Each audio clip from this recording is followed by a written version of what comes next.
So what's up mga ka-Chismax? So mga ka-Chismax, no? Samahan nyo ako. Ito ang magandang topic ko dito, no? Tara, ready na kayo? Let's do this. Let's go.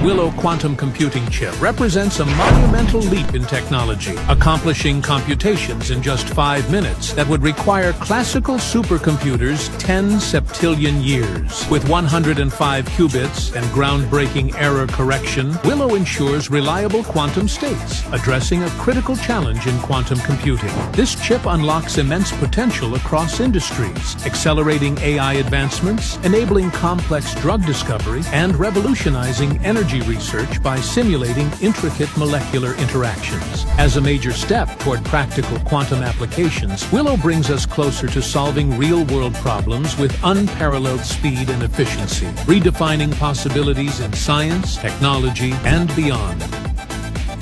Mga ka-Chismax, no? Nakita nyo, no? Actually, ito magandang ano to eh. Malaking impact to, no? Especially nowadays, no? Kailangan natin itong mga ganitong technology, no? Which is the quantum computers, no? Quantum computers. Super, ano to? Ito tinatawag na super computers, no?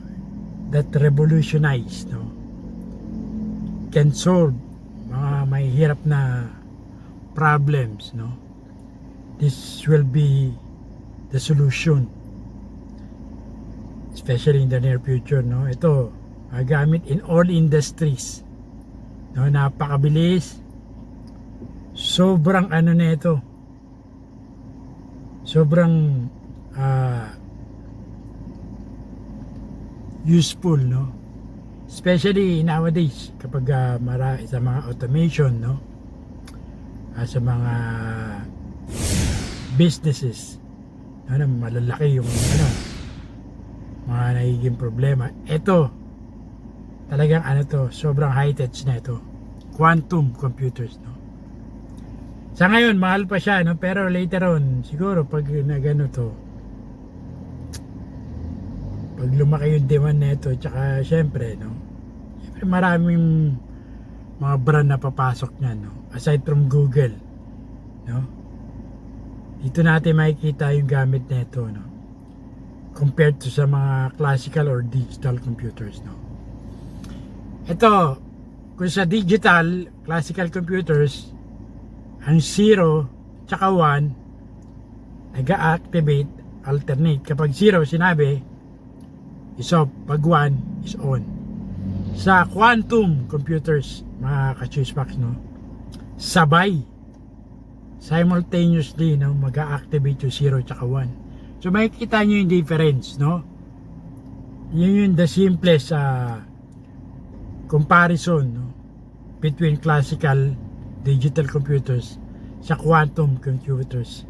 Ito si Willow, ito yung pangalang bago, no, na discovered by Google, no? Willow yung pangalan, no? Quantum computers, qubits, no? Sa classical computer, bits lang. Ngayon, qubits sa quantum computer. So makikita mo na yung ano, yung pagkakaiba na ito, no? Pag ito ginamit sa ibang industry, especially sa power plant siguro, no, yung gumagamit ng mga DCS, SCADA, no, automation, sobrang bilis na ito. Talagang real time, no? Talagang the best to, no, guys. Hintayin natin yung pagbulusok na ito. Yan, lalabasin yan later on. So antabayan na natin to, no? Makikita na din water, oil, energy, no? Power, of course. So comment down below mga Chismax. Muli po, ito po si Cesar Castillo Jr. Nagsabi, tirahin mo na yan. At baka tirahin pa na iba until next time. Cheers, Max, with the packs. Peace out.